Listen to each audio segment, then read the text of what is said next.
Hi friend, good morning, जय जगन्नाथ। आज blog T start होती सकाल सकाल मु उठे बाथरूम जाई ब्रश फ्रश करके आगे किचन को जाए।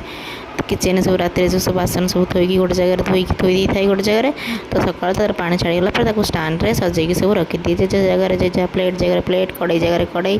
स्पून जगह स्पून एमती सब साइज की थोई दिए। राति तो पानी लगी था ना सांगे सांगे थोए ना सकाଳେ सेमती राति थोई दिए माजिकी तो सकाल साइज की थोई दिए। तापर राति धीरे दही पकई देती देखुना दही आम के बढ़िया यमी यमी पूरा हो पूरा बसी जाइए सकाଳେ ताकू नहीं फ्रिज रे थोई देकी मु गली गाधेवाई गाधेकी ये आसिगली ठाकुर पूजा भी कर सारी जब जाऊ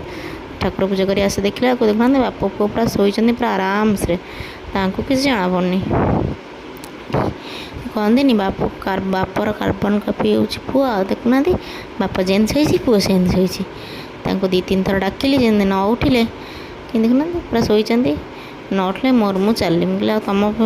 डाकि तुम उठुन तुम टाइम आसीगला 8टा एमती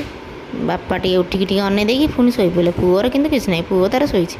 तो मुझे पीछे तो टाइम वेस्ट कर ना तो जाकि देखला वाशिंग मशीन भी मोर मशीन सब कपड़ा सब सफा हो जाइए तो ताकू सब सुखाई तो मशीन रू काढ़ीदेली से भाया बाप पुआ उठिकी आसले तापर जाकि कपड़ा सुखी आसला बेलू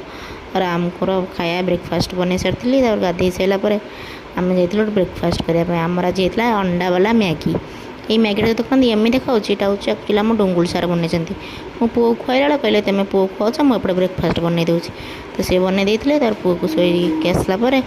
ये खेचड़ी बसई देती रामर तापर जाकि किचन पूरा असना हो पड़ता डबा हवा सब असजड़ा होता सब साइज की थोईदेली